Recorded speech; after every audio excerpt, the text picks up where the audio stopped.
Hello guys, welcome to our channel. आज हम class 11th के बायोलॉजी का चैप्टर नंबर 9 बायोमोलिक्यूल का लेक्चर नंबर 6 करने जा रहे हैं, जहां पर हम आज एंजाइम्स को समझेंगे। और इसके बाद एंजाइम के बाद हमारा एक टॉपिक बचेगा न्यूक्लिक एसिड वाला, वो भी हम उसे कवर कर लेंगे। लेकिन हम पहले एंजाइम को कवर करेंगे, तो हम अपनी एंजाइम स्टार्ट करते हैं। और इसके प्रीवियस लेक्चर में हमने क्या पढ़ा था? हमने लिपिड्स के बारे में पढ़ा था, जिसमें हमने बताया था कि हमारे सिंपल लिपिड्स भी हो सकते हैं, कॉन्जुगेटेड लिपिड्स भी हो सकते हैं, डेराइव्ड लिपिड भी हो सकते हैं। हमने सिंपल लिपिड का कहा था कि ये लिपिड और हमारे ग्लिसराइड्स जो होते हैं वो मिलकर बनाते हैं। फिर हमने देखा था कि ग्लिसरॉल और फैटी एसिड मिलकर बनाते थे। तो हमने मोनोग्लिसराइड देखे थे, डाइग्लिसराइड, ट्राइग्लिसराइड। फिर हमने कंजुगेटेड लिपिड देखी थी, और साथ ही साथ फिर हमने क्या देखी थी? डेराइव्ड लिपिड, जिसके अंदर हमने कोलेस्ट्रॉल को देखा था। ठीक है, इतना हमने लेक्चर नंबर 5 के अंदर कर दिया था। और अब हम स्टार्ट करने जा रहे हैं क्या? एंजाइम। क्या स्टार्ट करने जा रहे हैं? एंजाइम। एंजाइम। ठीक है, अब ये एंजाइम का मतलब क्या होता है? एन का मतलब होता है विद इन, और जाइम का मतलब होता है विद इन ईस्ट। यानी कि सबसे पहली बार ईस्ट के अंदर हमें कुछ ऐसा पाया गया था, और उसी से इसका नाम क्या रख दिया गया? एंजाइम। ठीक है, एक जाइमेज नाम का एंजाइम सबसे पहली बार हमने ईस्ट के अंदर से पाया था। एक जाइमेज नाम का एंजाइम सबसे पहली बार ईस्ट से मिला था, इसीलिए नाम क्या रख दिया गया? एंजाइम। ठीक है, तो एन का मतलब होता है विद इन ईस्ट। ठीक है, और यहाँ से हमारा जाइमेज क्या था? हमारा सबसे फर्स्ट एंजाइम डिस्कवर्ड। ठीक है, फर्स्ट एंजाइम डिस्कवर्ड, ये हमारा क्या था? जाइमेज। ठीक है, क्या था? जाइमेज। अब अगर तुम देखो एंजाइम को, तो क्या कहते हैं कि एंजाइम क्या करवाता है? एंजाइम जो है वो हमारी रिएक्शन को फास्ट करवा देता है। तो इनऑर्गेनिक कैटालिस्ट क्या करवाता है? वो भी रिएक्शन को फास्ट कर देता है। तो डिफरेंस क्या होती है हमारे एंजाइम के बीच में और एक कैटालिस्ट के बीच में? तुमने केमिस्ट्री में भी पढ़ा होगा कि कैटालिस्ट क्या करता है? रिएक्शन को फास्ट कर देता है। ठीक है, वैसे ही हमारे एंजाइम भी होते हैं, लेकिन दोनों के बीच में डिफरेंस क्या होता है कि कैटालिस्ट क्यों अलग होता है, हमारे एंजाइम क्यों अलग होते हैं? तो हमारे जो एंजाइम होते हैं वो ऑर्गेनिक होते हैं, जो कि हमारे बॉडी के अंदर पाए जाते हैं, वेरेज जो कैटालिस्ट होते हैं वो इनऑर्गेनिक होते हैं। ठीक है, एंजाइम कहाँ पाए जाएंगे? बॉडी के अंदर। और जो कैटालिस्ट है वो कहाँ यूज करेंगे? लैब्स के अंदर। अब जो हमारे एंजाइम है ना, वो बहुत ज्यादा स्पेसिफिक होते हैं। यानी एक एंजाइम है और उसका काम, मान लो एक ऐसा कोई एंजाइम है जिसका काम है कार्बोहाइड्रेट को तोड़ना, तो वो कार्बोहाइड्रेट को ही तोड़ेगा, वो और किसी चीज को नहीं तोड़ेगा। ठीक है, तो एंजाइम जो है वो बहुत ज्यादा ही स्पेसिफिक होते हैं। ठीक है, जो उनका काम है वो वही करेंगे, वो दूसरा काम नहीं करेंगे। तो ये बहुत ज्यादा कैसे होते हैं? स्पेसिफिक। वेरेस कैटालिस्ट जो होते हैं वो थोड़े कम स्पेसिफिक होते हैं। एंजाइम जो है वो है ना, बहुत लो टेम्परेचर पे इनएक्टिव हो जाता है, और हाई टेम्परेचर पे वो डीनेचर हो जाते हैं, और एक ऑप्टिमम टेम्परेचर पे वो सबसे अच्छा काम करते हैं। ज़्यादा कम टेम्परेचर दोगे तब भी प्रॉब्लम, ज़्यादा टेम्परेचर दे दोगे, एकदम ज़्यादा ही दे दोगे तो वो डीनेचर हो जाएंगे, खराब हो जाएंगे। और एक ऑप्टिमम यानी एक बीच का टेम्परेचर होता है जहाँ वो बहुत अच्छे से काम कर पाते हैं, और वो होता है 37 डिग्री सेल्सियस। ठीक है, वेरेज अपने जो इनऑर्गेनिक कैटालिस्ट होते हैं वो हाई टेम्परेचर में भी चल जाते हैं। ठीक है, हाई टेम्परेचर में भी चल जाते हैं। तो हम सबसे पहले क्या लिखेंगे? Property of the enzyme. Property of enzyme. ठीक है, हम क्या लिखेंगे? Property of the enzymes. तो सबसे पहली प्रॉपर्टी हमारे एंजाइम की ये होती है कि हमारे एंजाइम कैसे होते हैं? प्रोटीनेशियस, यानी प्रोटीन के बने हुए होते हैं। तो हम एंजाइम कैसे होते हैं? Mostly enzyme are proteinaceous. कि हमारे जो मोस्टली एंजाइम्स होते हैं वो कैसे होते हैं? प्रोटीनेशियस होते हैं। कैसे होते हैं? प्रोटीनेशियस। एक्सेप्ट अपना एक एंजाइम होता है राइबोजाइम एंड राइबोन्यूक्लियेज। ठीक है, ये आरएनए कंटेनिंग एंजाइम होते हैं। तो हम लिखेंगे except ribozyme and ribonuclease. ठीक है, ये दोनों हमारे कैसे होते हैं? RNA containing enzyme. एंजाइम ज़्यादातर कैसे होते हैं? एंजाइम ज़्यादातर होते हैं प्रोटीनेशियस, यानी कि प्रोटीन के बने हुए होते हैं, लेकिन इसका एक्सेप्शन है हमारा राइबोजाइम और राइबो न्यूक्लियस। ये दो एंजाइम जो है वो आरएनए कंटेनिंग एंजाइम होते हैं, यानी इनके अंदर आरएनए प्रेजेंट होता है।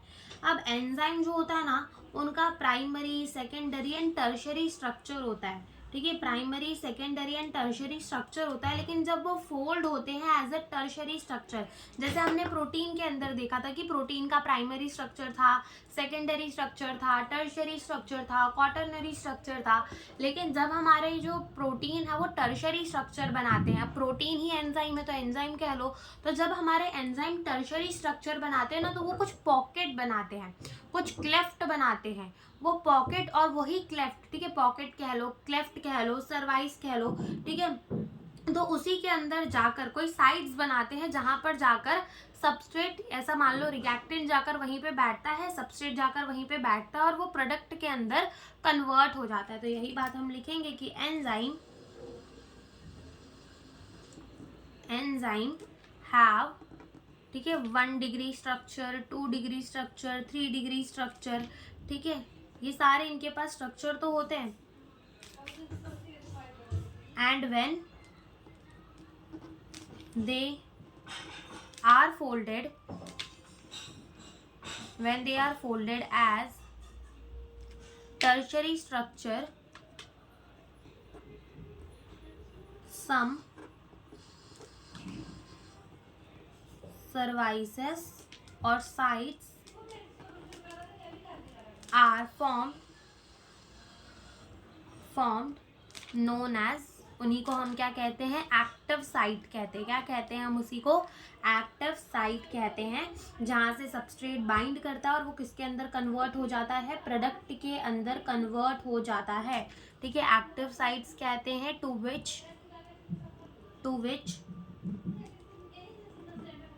Substrate bind and finally convert into product. किसके अंदर कन्वर्ट हो जाता है? प्रोडक्ट के अंदर जो है वो कन्वर्ट हो जाता है, ठीक है। अब आगे हमारे एंजाइम जो होते हैं ना, वो अनयूज्ड रहते हैं at the end of the chemical reaction. अब मान लो ये कुछ हमारा एंजाइम है, ठीक है, जिसको हम कुछ इस तरीके से दिखा रहे हैं, तो ये एंजाइम ने ना ये कुछ इस तरीके से फोल्ड हुआ है कि यहाँ पे तुम्हें जगह दिख रही है, उन्हीं को हम क्या कह देते हैं? Active site. अब इस एक्टिव साइट पे आके क्या होता है? इस एक्टिव साइट पे आकर सबस्ट्रेट बाइंड करता है, और बाइंड करने के बाद एक सबस्ट्रेट किसके अंदर कन्वर्ट हो जाता है? प्रोडक्ट के अंदर। और जब एक बार ये प्रोडक्ट के अंदर कन्वर्ट हो जाता है तो ये निकल जाता है एंजाइम से। तो एंजाइम जो होते हैं at the end of the chemical reaction वो अनयूज्ड रहते हैं, अनयूज्ड, यूज नहीं होते, ठीक है। तो ये बात भी हम लिखेंगे, एंजाइम आर अनयूज्ड, ठीक है। एंजाइम जो होते हैं अनयूज्ड होते हैं at the end of the chemical reaction या फिर at the end of the reaction, ठीक है। फिर चौथी बात हम लिखते हैं कि रेट ऑफ द रिएक्शन, कि रिएक्शन का रेट क्या होता है। तो रेट ऑफ द रिएक्शन तुमने केमिस्ट्री में पढ़ा होगा कि रेट का मतलब होता है कि कितना हमारा रिएक्टेंट बन रहा है, कितना रिएक्टेंट जा रहा है, अपॉन में कितना टाइम ले रहा है। वैसे ही कितना प्रोडक्ट बन रहा है, अपॉन में उसका कितना टाइम हो रहा है, तो वो उसकी रेट है, ठीक है। तो वही हमारी क्या होती है? रेट ऑफ द रिएक्शन होती है, कि number of the product form, की कितने प्रोडक्ट बन रहे हैं, अपॉन में कितना टाइम लग रहा है, ठीक है। और एंजाइम जो है वो रिएक्शन को इनिशिएट नहीं करते। ये क्या मतलब हो गया? एंजाइम रिएक्शन को इनिशिएट नहीं करते, लेकिन वो स्पीड अप कर देते हैं रिएक्शन को। इनिशिएट करने का मतलब होता है कि एंजाइम रिएक्शन को स्टार्ट नहीं करते, रिएक्शन हल्की फुल्की पहले से चल रही होती है, ठीक है। रिएक्शन हल्की फुल्की पहले से चल रही होती है। अब जैसे मान लो अगर तुम घर के दो छोटे भाई बहन हो, तो तुम्हारे बीच में हल्की हल्की लड़ाई जो है वो चल रही है, फिर आएंगे तुम्हारे कौन? बड़े भाई बहन, और वो क्या करेंगे? उस रिएक्शन को थोड़ा आग वाग लगाकर, भड़काकर और स्पीड अप कर देंगे। लेकिन उन्होंने रिएक्शन इनिशिएट नहीं किया था, वो रिएक्शन जो थी वो पहले से चल रही थी, बस उन्होंने क्या किया? स्पीड अप कर दिया रिएक्शन को, यानी वो एक एंजाइम की तरह काम है। तो एंजाइम क्या करता है? रिएक्शन को इनिशिएट नहीं करता, लेकिन वो स्पीड अप कर देता है रिएक्शन को, ठीक है। तो यही चीज हम लिखेंगे कि enzyme do not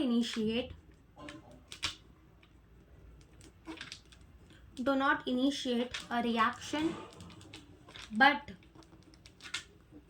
speed up the reaction, और वो रिएक्शन को स्पीड अप भी कैसे करते हैं, by lowering the activation energy.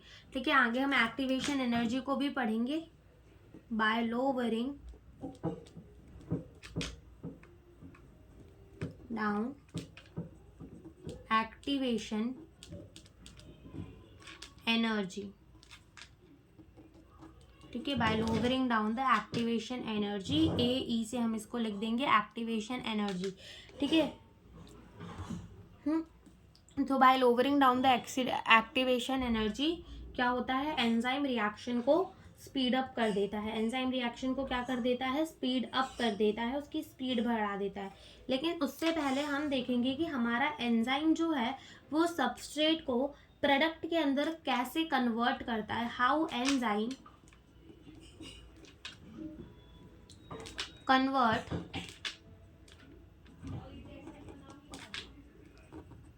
Substrate यानी कि S टू प्रोडक्ट यानी कि P, कैसे कन्वर्ट कर देता है। ठीक है, तब यहाँ पर हम डायग्राम बनाकर समझते हैं कि वो करता कैसे। मान लो कि ये हमने क्या बनाई, एक एंजाइम बनाई। ठीक है, क्या बनाई, एक एंजाइम बनाई। ठीक है, और ये उसकी क्या है, एक्टिव साइट है। ये उसकी क्या है, एक्टिव साइट है। ओके, तो ये हमने क्या बनाई, एंजाइम, और यहाँ पर हम बनाते हैं सबस्ट्रेट। तो ये हमने क्या बना दिया, ये हमने बना दिया S। अब हम पूरा सबस्ट्रेट नहीं लिखेंगे, S। तो अब ये सबस्ट्रेट क्या करेगा, ये सबस्ट्रेट जो है वो जाकर बाइंड करेगा हमारे active sites of the enzyme से। तो यहीं पर हम लिख देंगे सबस्ट्रेट बाइंड कर रहा है कहाँ पर, to active sites of enzyme. ठीक है, जाकर हमारा जो सबस्ट्रेट है वो कहाँ बाइंड करेगा, active site of the enzyme में बाइंड करेगा। उसके बाद क्या होगा देखना, उसके बाद क्या होगा कि ये जो सबस्ट्रेट है वो जाकर हमारे active site of the enzyme में बाइंड करेगा। अब क्या होता है कि जब हमारा सबस्ट्रेट बाइंड करता है एक्टिव साइट से, तो अब ऐसा तो नहीं है ना कि इस अगर मैं सबस्ट्रेट को उठा के यहाँ रख दूँ तो वो एकदम फिट आ जाएगा एंजाइम के अंदर, नहीं आएगा। थोड़ा बहुत तो शेप इनका क्या है, अलग है। तो ये जो हमारा एक्टिव साइट होता है ना सबस्ट्रेट, ठीक है, सबस्ट्रेट जो है वो इंड्यूस करता है एंजाइम को टू अल्टर इट शेप, यानी कि हमारा जो सबस्ट्रेट है ना वो मजबूर कर देता है एंजाइम की एक्टिव साइट को कि वो है ना अपना शेप बदल ले, सो दैट सबस्ट्रेट जो है वो एकदम टाइटली फिट हो जाए किसके अंदर, एंजाइम के अंदर। तो वही पार्ट होता है। नेक्स्ट देखो, जैसे कि मान लो ये अगेन हमारी एंजाइम है। ठीक है, ये एंजाइम है और ये सबस्ट्रेट ने ना एंजाइम को ऐसे बनवा दिया कि ये जो है ज़्यादा टाइटली एंजाइम से क्या हो सके, बाइंड हो सके, ज़्यादा टाइटली एंजाइम से बाइंड हो सके। तो ये क्या बन चुका है, ये बन चुका है ES कॉम्प्लेक्स। क्या बन चुका है, ES कॉम्प्लेक्स का मतलब होता है एंजाइम सबस्ट्रेट कॉम्प्लेक्स। क्या बन चुका है, एंजाइम सबस्ट्रेट कॉम्प्लेक्स। तो हम लिखेंगे कि as substrate bind to active site it induce enzyme to alter its shape so that substrate bind more tightly to enzyme। ठीक है, सबस्ट्रेट ताकि अच्छे से बाइंड कर सके एंजाइम से, इस वजह से ये हुआ। ठीक है, अब ये हो गया हमारा, क्या हो गया, ES कॉम्प्लेक्स बन गया। अब थर्ड स्टेप में क्या होगा कि एंजाइम ना धीरे धीरे बॉन्ड तोड़ेगा भी और बॉन्ड बनाएगा भी सबस्ट्रेट्स के। ठीक है, और उनके बीच में बनेगा एक ट्रांजिशन स्टेट और एक इंटरमीडिएट स्टेट। क्या बनेगा, एक ट्रांजिशन स्टेट या फिर एक इंटरमीडिएट स्टेट जो कि बहुत ज़्यादा अनस्टेबल होगी। ठीक है, वो अनस्टेबल होती है। तो यही चीज़ हम यहाँ पे भी देखेंगे कि ये मान लो एंजाइम है। ठीक है, ये एंजाइम है मान लो, और अब यहाँ पे हमारा सबस्ट्रेट जो है वो बॉन्ड ब्रेकिंग, बॉन्ड वो सब कुछ चल रहा है। ठीक है, फॉर्मेशन, ब्रेकिंग सब चल रहा है। ये सबस्ट्रेट है जो कि आधा टूट चुका है। तो इसमें क्या हुआ कि enzyme break and make bond of substrate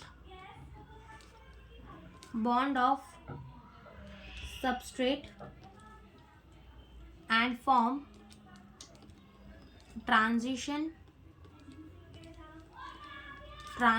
state या फिर इंटरमीडिएट स्टेट, ठीक है। ट्रांजिशन स्टेट बन जाता है या फिर क्या बन जाता है, इंटरमीडिएट स्टेट बन जाता है। फिर उसके बाद क्या होता है कि एंजाइम से जो हमारा सबस्ट्रेट है अभी किसके अंदर कन्वर्ट हो जाता है, एक प्रोडक्ट के अंदर जो है वो कन्वर्ट हो जाता है। तो देखते हैं ये कैसे होता है। जैसे कि मान लो अगेन ये हमारी क्या है, एंजाइम है, और यहाँ पे अब प्रोडक्ट जो है वो क्या हो चुके हैं, बन चुके हैं। मान लो ये प्रोडक्ट है, ठीक है, ये क्या है, प्रोडक्ट बन चुका है अब। तो ये हमारा ईपी है, ईपी यानी कि enzyme product complex, enzyme product complex, EP क्या है हमारा, एंजाइम प्रोडक्ट कॉम्प्लेक्स। तो लिखेंगे फाइनली प्रोडक्ट इज फॉर्म, कि हमारा प्रोडक्ट बन चुका है। Enzyme and product now separated, enzyme और प्रोडक्ट जो है वो एक दूसरे से अब क्या हो जाएंगे, सेपरेट हो जाएंगे। तो ये होता है कि कैसे हमारा एंजाइम सबस्ट्रेट को प्रोडक्ट के अंदर कन्वर्ट कर देता है, कैसे हमारा एंजाइम सबस्ट्रेट को किसके अंदर कन्वर्ट कर देता है, प्रोडक्ट के अंदर कन्वर्ट कर देता है, कुछ इस तरीके से, ठीक है। तो ये हो गया कि बात हो गई कि कैसे हमारा एंजाइम प्रोडक्ट को कन्वर्ट करता है। और अब हम समझते हैं कि एक्टिवेशन एनर्जी होती क्या है। अब हम समझते हैं एक्टिवेशन एनर्जी को, जिसको हम कैसे लिख रहे थे, AE से, ठीक है, एक्टिवेशन एनर्जी को। तो एक्टिवेशन एनर्जी क्या होती है कि मिनिमम एनर्जी, मिनिमम कम से कम जितनी एनर्जी चाहिए होती है सबस्ट्रेट को प्रोडक्ट के अंदर कन्वर्ट करने के लिए, ठीक है, मतलब एकदम कम से कम कितनी एनर्जी चाहिए होगी कि हमारा जो सबस्ट्रेट है वो, हमारा जो रिएक्टेंट है वो रिएक्शन को स्टार्ट कर दे, रिएक्शन को स्टार्ट करने के बाद वो इवेंचुअली प्रोडक्ट के अंदर बन जाए, प्रोडक्ट के अंदर कन्वर्ट हो जाए, उसको हम क्या कहते हैं, एक्टिवेशन एनर्जी। मिनिमम कितनी एनर्जी रिक्वायर होगी ताकि हमारा सबस्ट्रेट रिएक्शन को स्टार्ट कर दे और इवेंचुअली प्रोडक्ट के अंदर कन्वर्ट हो जाए, ठीक है, उसी को क्या कहते हैं, एक्टिवेशन एनर्जी कहते हैं, ठीक है। तो हम लिखेंगे minimum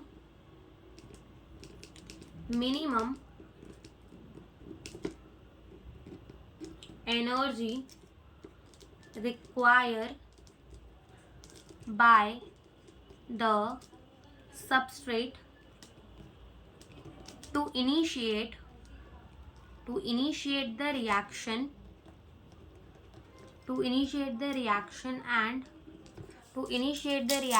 and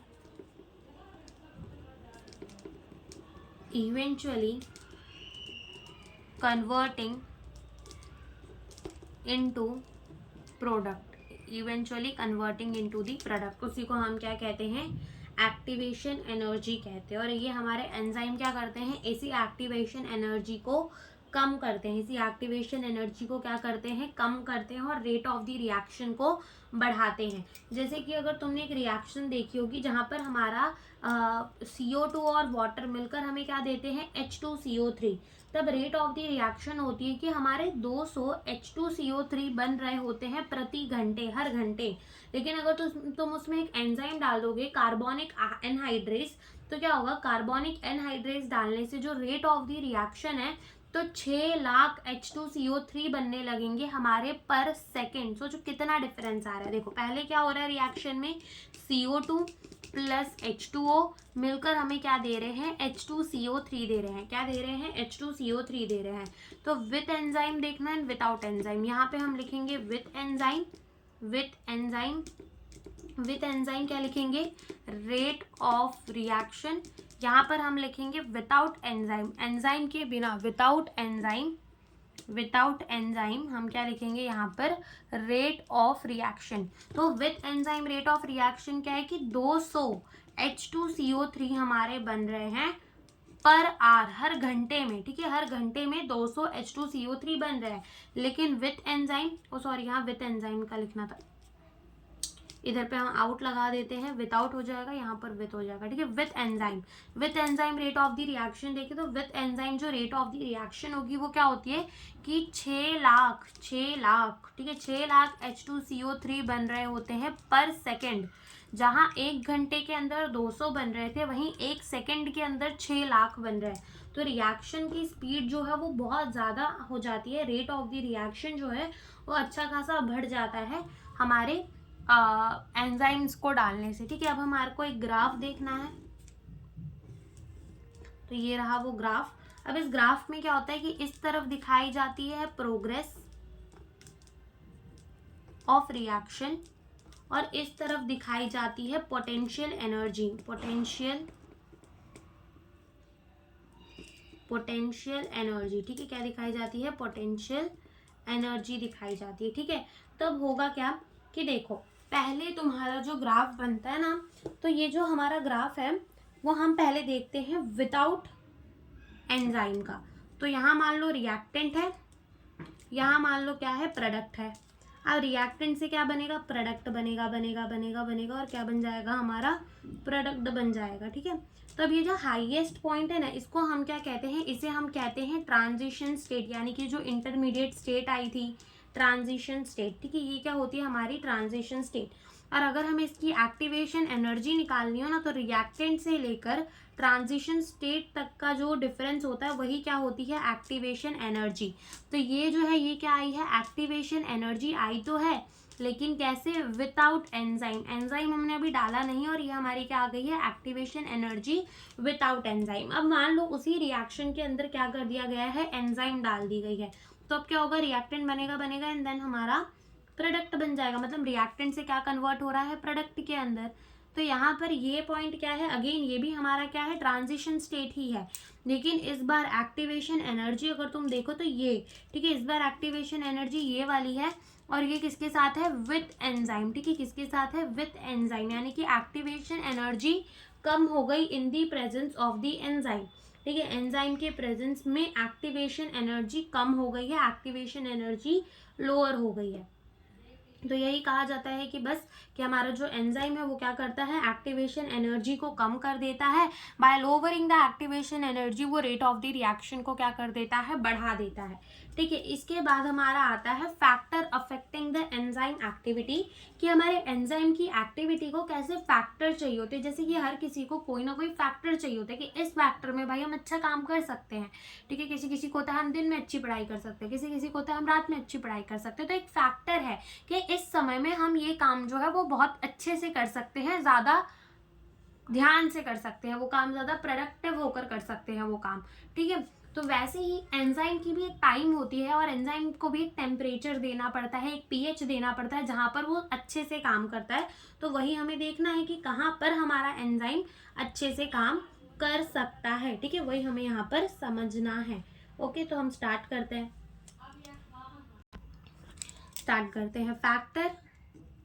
factor affecting enzyme activity. Factor affecting the enzyme activity, सबसे पहला फैक्टर हम देखेंगे उसके टेम्परेचर का। कौन सा फैक्टर देखेंगे? टेम्परेचर का। कौन सा फैक्टर देखेंगे? टेम्परेचर का।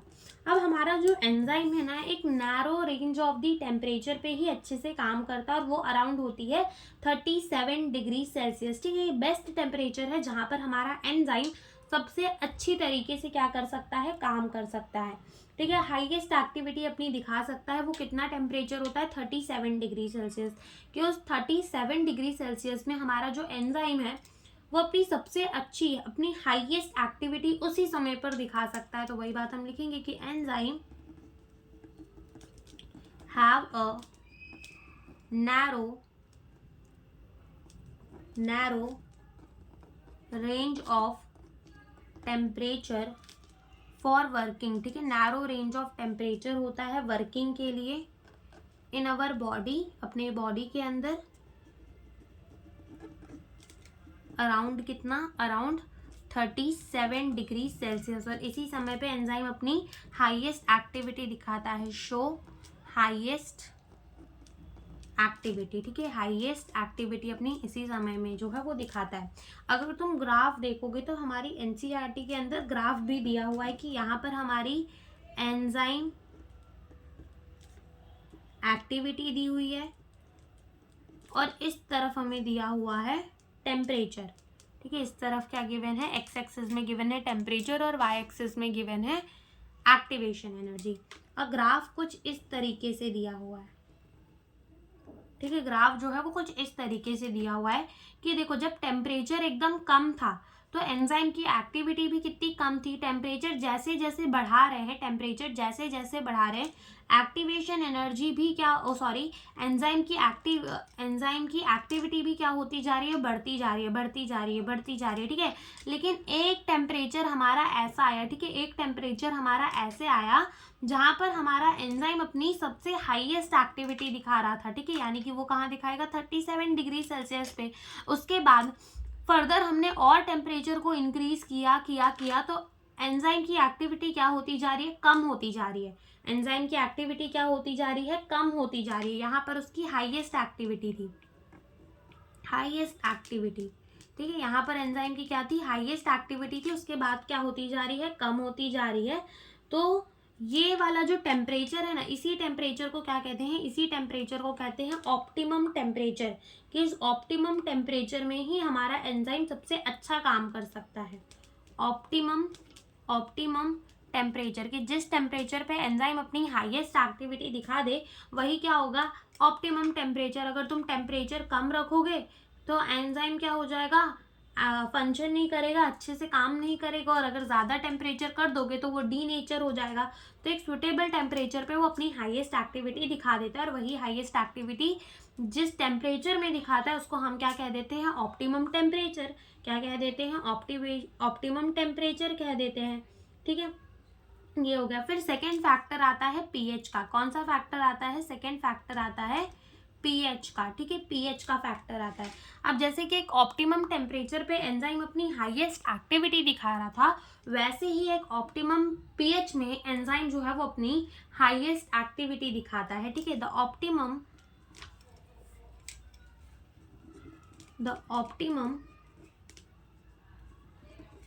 pH at which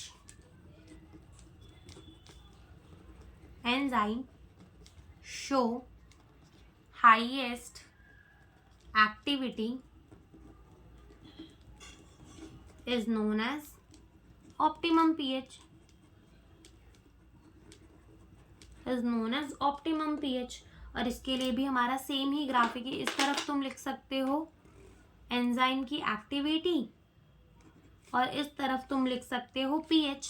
और अगेन ग्राफ कैसा मिलेगा, कुछ इसी तरीके से हमें ग्राफ सेम, यहाँ पर भी हमें यही ग्राफ, और यहाँ पर एंजाइम की हाईएस्ट एक्टिविटी देखने मिल रही है। तो यहाँ पर जो पीएच मिलेगा उसे हम क्या कह देंगे, ऑप्टिमम पीएच कह देंगे। क्या कह देंगे, ऑप्टिमम पीएच कह देंगे। क्या कह देंगे, ऑप्टिमम पीएच।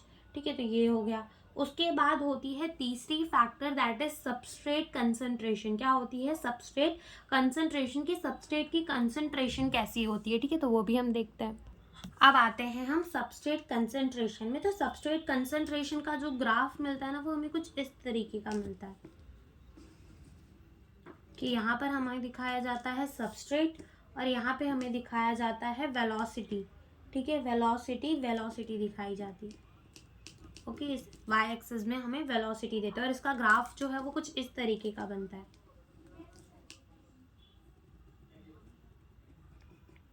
ठीक है, इस तरीके का कुछ ग्राफ जो है वो हमें मिलता है कि जैसे जैसे अगर तुम सबस्ट्रेट को बढ़ाओगे, ठीक है, जैसे जैसे तुम सबस्ट्रेट को बढ़ाओगे वैसे वैसे रिएक्शन की वेलोसिटी भी बढ़ती जाएगी। लेकिन एक समय के बाद रिएक्शन की जो वेलोसिटी है वो कांस्टेंट हो जाएगी, भले तुम सबस्ट्रेट बढ़ाते चले जाओ, अब मान लो ऐसा है कि टेस्ट ट्यूब के अंदर तुमने ले लिए हैं सबस्ट्रेट, ठीक है, एंजाइम। ठीक है, एंजाइम ले लिया है और तुमने कितने एंजाइम ले लिए हैं, मान लो तुमने 100 एंजाइम जो है वो लिए हैं। अब उसके अंदर तुमने क्या किया, एक सबस्ट्रेट डाला, रिएक्शन की रेट बढ़ गई, वेलोसिटी बढ़ गई रिएक्शन की। तुमने 2 डाले सबस्ट्रेट और बढ़ गई, 3 डाले और बढ़ गई, 4 डाले और बढ़ गई। फिर तुमने ऐसे ही 50 डाल दिए और वेलोसिटी बढ़ जाएगी। तुमने 80 डाल दिए और वेलोसिटी बढ़ जाएगी। फिर तुमने 100 डाल दिए तो और वेलोसिटी बढ़ जाएगी। फिर तुमने 120 डाल दिए, 120 डालने के बाद भी क्या होगा, वेलोसिटी बढ़ जाएगी। लेकिन अब तुमने मान लो 120 के साथ तुमने डायरेक्टली फिर कितने डाल दिए, उसमें 300-400 डाल दिए सबस्ट्रेट, तो रिएक्शन की वेलोसिटी तब उस समय में कांस्टेंट हो जाएगी। क्योंकि तुम अगर रुक रुक के डालोगे तो होगा क्या, एंजाइम कॉम्प्लेक्स सबस्ट्रेट बनेगा, एंजाइम सबस्ट्रेट कॉम्प्लेक्स बनेगा और क्या होगा कि वो फटाफट प्रोडक्ट बन के निकलता जाएगा। लेकिन अगर तुमने बहुत ज़्यादा डाल दिया, मान लो तुमने 100 डाले और 100 ही उसके अंदर एंजाइम थे, तो 100 के 100 मान लो तुमने 1-2 करके ना करके क्या कर दिया, ट्यूब के अंदर, टेस्ट ट्यूब के अंदर तुमने डायरेक्टली 100 के 100 सबस्ट्रेट डाल दिए और फिर तुमने 100 के बाद तुमने 2 और 100 सबस्ट्रेट तुरंत ही डाल दिए, तो वो 100 एंजाइम जो होंगे वो तो बिजी होंगे। क्यों बिजी होंगे? क्योंकि वो तो अभी सबस्ट्रेट को प्रोडक्ट बनाने के लिए लगे हुए हैं। यानी कि तुमने जो और 100 सबस्ट्रेट बढ़ाए तो उसमें वेलोसिटी में कुछ फर्क पड़ा? नहीं पड़ा, क्योंकि वो एंजाइम तो फ्री ही नहीं थे। ठीक है, अब जब वो सबस्ट्रेट प्रोडक्ट बन के निकल जाएंगे तब जाकर दूसरे सबस्ट्रेट उन एंजाइम्स में लग पाएंगे और तब हमें प्रोडक्ट मिलेगा। ठीक है, लेकिन उस समय पे तो क्या हुआ कि वेलोसिटी कांस्टेंट हो गई। तो यही कहा जाता है कि अगर तुम सबस्ट्रेट बढ़ाते जा रहे हो तो वेलोसिटी ऑफ द रिएक्शन बढ़ती जाएगी और एक समय के बाद क्या हो जाती है? कांस्टेंट हो जाती है। एक समय के बाद क्या हो जाती है? Constant.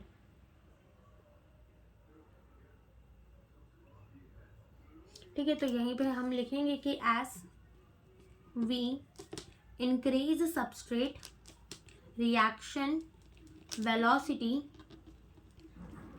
increase, but once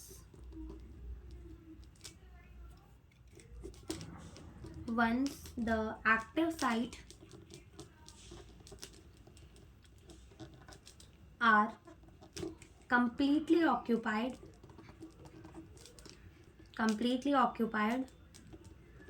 we max achieve. ठीक है, वी मैक्स यानी कि वेलोसिटी जहाँ मैक्सिमम मिल सकती थी वो अचीव हो जाएगी, जो कि हमें कहाँ अचीव हुई है? यहाँ पर।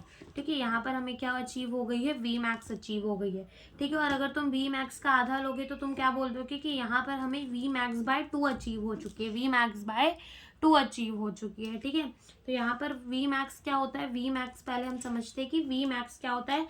रिएक्शन की मैक्सिमम वेलोसिटी। ठीक है, तो यही हम लिख देंगे, रिएक्शन मैक्सिमम वेलोसिटी। रिएक्शन की मैक्सिमम वेलोसिटी को ही क्या कह रहे हैं? वी मैक्स कह रहे हैं। ठीक है, वी मैक्स कह रहे हैं। ओके, अब इसके बाद आता है हमारा केएम।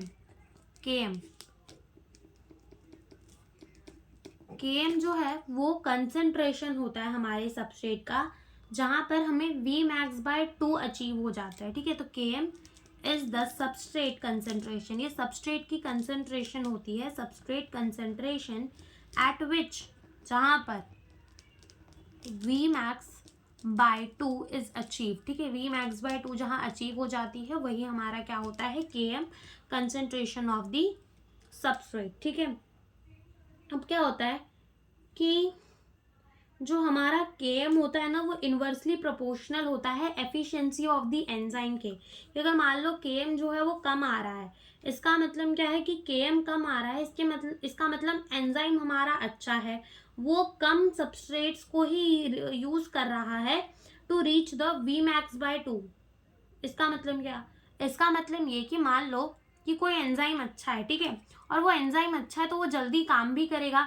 यानी कि यहाँ पर मान लो केएम उसका आ रहा है तो जो अच्छा एंजाइम होगा उसका केएम तो और पीछे आ जाएगा, उसकी वेलोसिटी वी मैक्स बाय 2 तो और जल्दी अचीव हो जाएगी। ठीक है, तो केएम जो होता है वो क्या होता है? इन्वर्सली प्रोपोर्शनल होता है एफिशिएंसी ऑफ द एंजाइम के, एफिशिएंसी ऑफ एंजाइम के। ठीक है, एफिशिएंसी ऑफ द एंजाइम के इन्वर्सली प्रोपोर्शनल होता है क्या? केएम। ठीक है, केएम क्या होता है? Inversely proportional to the efficiency of the enzyme. Okay, तो ये बात होगी। अब चौथा जो फैक्टर आता है वो आता है इनहिबिटर। क्या आता है? इनहिबिटर। ठीक है, क्या आता है? इनहिबिटर। तो वो अब देखते हैं चौथा फैक्टर। अब इनहिबिटर क्या होता है? देखो, इनहिबिटर जो है ना, मतलब तुम ऐसा मान सकते हो कि वो एंजाइम के काम को इनहिबिट करता है। अब एंजाइम की जो एक्टिव साइट है वहां पर जाकर लगना किसे चाहिए? सबस्ट्रेट को। लेकिन वहां पर सबस्ट्रेट जैसा ही दिखने वाला एक इनहिबिटर, जो कि सबस्ट्रेट नहीं है, वो इनहिबिटर है। ठीक है, वो रिएक्शन की रेट को कम कर देगा, वो इनहिबिटर है, वो जाके active site of the enzyme में लग जाता है, जिसके वजह से सबस्ट्रेट जाकर एंजाइम की एक्टिव साइट पे नहीं लग पाता। ठीक है, तो यही बात लिखना है कि हमारा जो सबस्ट्रेट और इनहिबिटर होता है ना, substrate and inhibitor, substrate inhibitor, substrate और इनहिबिटर जो होते हैं वो कैसे दिखते हैं? एकदम सेम दिखते हैं, लुक अलाइक। ठीक है, एकदम सेम दिखते हैं। And this are competitive. ठीक है, सबस्ट्रेट और इनहिबिटर एक दूसरे के कॉम्पिटिटर होते हैं। ठीक है, दिस आर कॉम्पिटिटिव। ठीक है, ये क्या होते हैं? कॉम्पिटिटिव इनहिबिटर होते हैं। इसका मतलब क्या? बिकॉज ये दोनों लड़ते हैं कि एंजाइम की एक्टिव साइट पर जाकर पहले लगेगा कौन, ठीक है, बिकॉज बोथ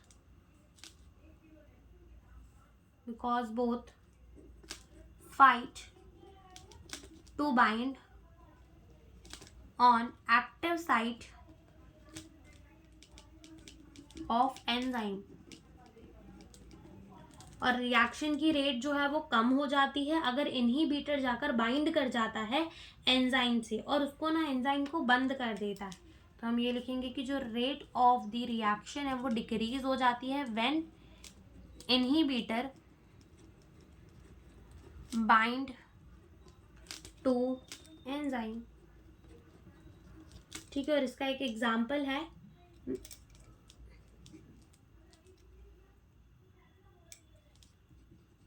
मैलोनेट, ये कॉम्पिटिटिव इनहिबिटर है, competitive inhibitor of succinate. Succinate क्या है, एक सबस्ट्रेट है, क्या है, एक सबस्ट्रेट है, जो कि सुसीनेट क्या है, हमारा एक सबस्ट्रेट है। सुसीनेट देखो सबस्ट्रेट है, ठीक है, सुसीनेट क्या है, सबस्ट्रेट है। और कॉम्पिटिटिव इनहिबिटर क्या है, मैलोनेट, फॉर एंजाइम, कौन से एंजाइम के लिए, सुसीनेट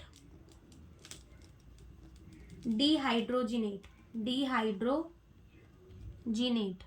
इसका मतलब क्या है कि देखो मान लो कि ये हमारा जो था ये एंजाइम है, कौन सी हमारी एंजाइम है, ये है हमारी सुसीनेट डिहाइड्रोजिनेस, ठीक है, ये क्या है हमारी सुसीनेट डिहाइड्रोजिनेस, SD लिख देते हैं, सुसीनेट डिहाइड्रोजिनेस। अब क्या है, मान लो कि ये हमारा क्या है, सबस्ट्रेट है, ये हमारा क्या है, सबस्ट्रेट है, कौन सा सबस्ट्रेट है, ये हमारा सुसीनेट, ठीक है, ये कौन सा सबस्ट्रेट है, सुसीनेट, जो कि क्या है हमारा सबस्ट्रेट। इसको जाकर एंजाइम पे लगना था, ठीक है, इसको जाकर एंजाइम पे लगना था, क्यों, क्योंकि ये है हमारा सबस्ट्रेट।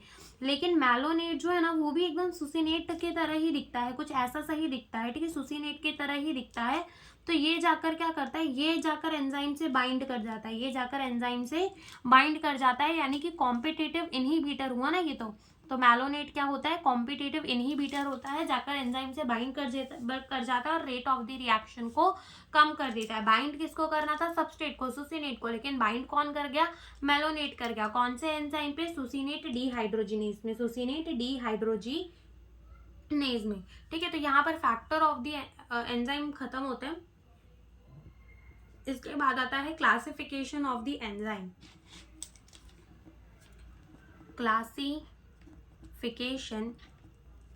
ऑफ एंजाइम, ठीक है, क्या आता है, क्लासिफिकेशन ऑफ द एंजाइम। अब जो हमारे एंजाइम है ना वो 6 क्लासेस के अंदर क्लासिफाइड है, ठीक है, और हर क्लास के अंदर फर्दर 4 सब क्लासेस आते हैं, लेकिन हमें इतना तो पढ़ना नहीं, तो हमें खाली 6 क्लासेस पढ़ने हैं, ठीक है। तो क्लासिफिकेशन ऑफ द एंजाइम के अंदर हम क्या लिखेंगे, क्लासिफाइड इन 6 क्लासेस, किनको क्लासीफाई किया गया है, कितने क्लासेस के अंदर इनको क्लासीफाई किया गया है, 6 क्लासेस के अंदर। और तुम याद कर लो ओथलिल, ठीक है, ओथलिल, ओ का मतलब क्या होता है, ऑक्सीडो रिडक्टेज, टी का मतलब होता है ट्रांसफरेज, एच का मतलब हाइड्रोलेज, एल का मतलब लाइज, आई का मतलब आइसोमरेज और एल का मतलब लाइगेज, ठीक है। तो यहाँ पर ये क्लासीफाई होते हैं ऑक्सीडो रिडक्टेज, टी का मतलब ट्रांसफरेज, एच का मतलब हाइड्रोलेज, एल का मतलब लाइज, आई का मतलब आइसोमरेज और एल का मतलब लाइगेज, ठीक है। ये 6 क्लासेस जो है वो एंजाइम की हमें पढ़नी है और हमें समझनी है, ठीक है। तो सबसे पहली जो क्लास हम पढ़ेंगे वो हम पढ़ेंगे ऑक्सीडो रिडक्टेज, क्या पढ़ेंगे, ऑक्सीडो रिडक्टेज, ठीक है, क्या पढ़ेंगे, ऑक्सीडो रिडक्टेज को पढ़ेंगे। सो ऑक्सीडो रिडक्टेज जो है वो एक हमारा ऐसा एंजाइम है जो कि हमारे ऐसे क्लास से बिलोंग करता है जो कि कैटालाइज करता है oxidation reduction in same reaction, यानी कि मान लो ये एक ऐसा एंजाइम है जो ऑक्सीडेशन रिडक्शन करवाता है, नाम पे ही है ऑक्सीडो रिडक्टेज, या ऑक्सीडेशन रिडक्शन करवा देता है एक सेम रिएक्शन के अंदर, ठीक है। तो हम लिखेंगे कि ये क्या करता है, कैटालाइज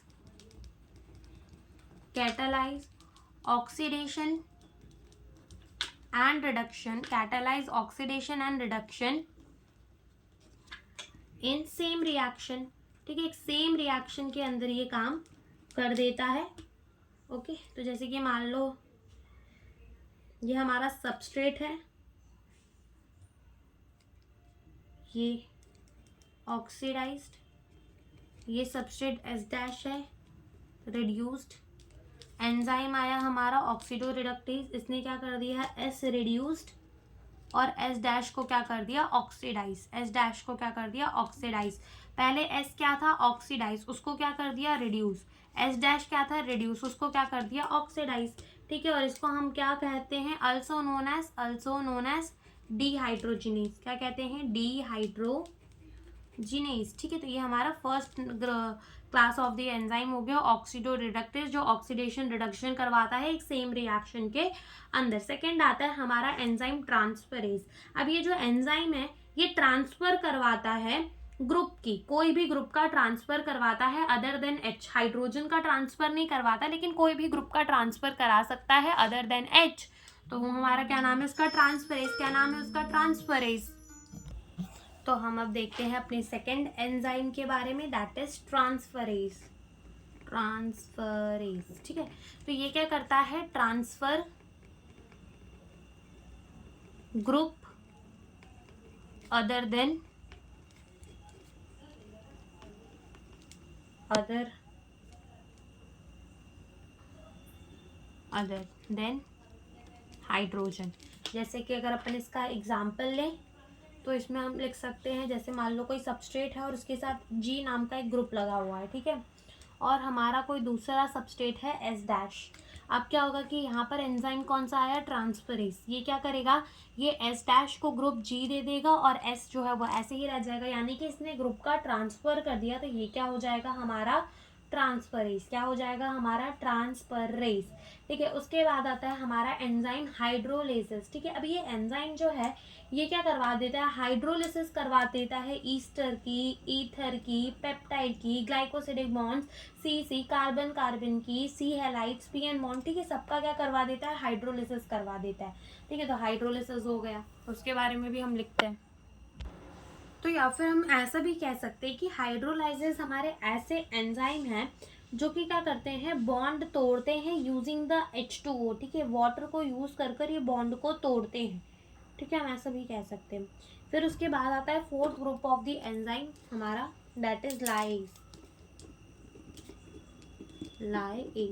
ठीक है। अभी ये लाइएज एंजाइम जो है वो क्या करता है, लाइएज एंजाइम जो है वो हमारा ऐसा एंजाइम है जो कि बॉन्ड तो तोड़ता है, जो कि सबस्ट्रेट के साथ अटैच है, लिविंग द डबल बॉन्ड, लेकिन यहाँ पर वाटर को वो यूज नहीं करता। हाइड्रोलाइज क्या कर रहा था वाटर को यूज कर रहा था बॉन्ड तोड़ने के लिए, लेकिन लाइज क्या करता है वाटर को यूज नहीं करता। Enzyme that belong to break the bond of the group attach with with substrate and living double bond को जो है वो छोड़ देता है, ठीक है। लेकिन कैसे तोड़ता है, विदाउट H2O, वाटर को यूज नहीं करता। फिर आता है fifth group of the enzyme that is isomerase. अब ये जो आइसोमरेज है ये एंजाइम हमारा कन्वर्ट कर देता है एक आइसोमेरिक फॉर्म से दूसरे आइसोमेरिक फॉर्म के अंदर, ठीक है। जैसे कि हमने देखा था ग्लाइकोलिसिस के अंदर ग्लूकोज 6 फोस्फेट कन्वर्ट हो जाता है फ्रक्टोज 6 फोस्फेट के अंदर, क्योंकि वो दोनों एक दूसरे के क्या होते हैं, वो दोनों एक दूसरे के आइसोमर्स होते हैं, ठीक है। क्या होते हैं एक दूसरे के आइसोमर्स होते हैं, तो वो क्या हो जाता है हमारा आइसोमरेज, ठीक है, क्या हो जाता है आइसोमरेज। जैसे कि हम लिख देते हैं कि ये क्या करता है inter conversion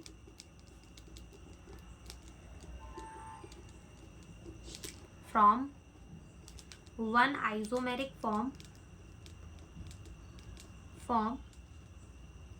to another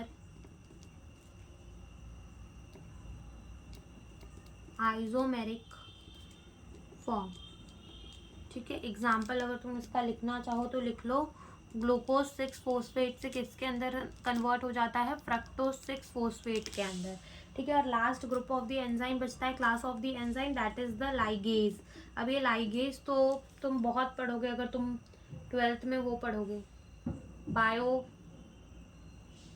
genetic engineering वाला, जहाँ पर रिकॉम्बिनेंट डीएनए बनाने पड़ते हैं, बायोटेक्नोलॉजी, ठीक है। उसके अंदर लाइगेज बहुत बार यूज़ किया जाता है कि लाइगेज डीएनए के 2 स्ट्रैंड्स को जोड़ने के लिए यूज़ किया जाता है। तो लाइगेज एंजाइम जो ही है वो क्या करवाता है, कोवलेंट बॉन्ड बनवाने के लिए हेल्प करता है। एंजाइम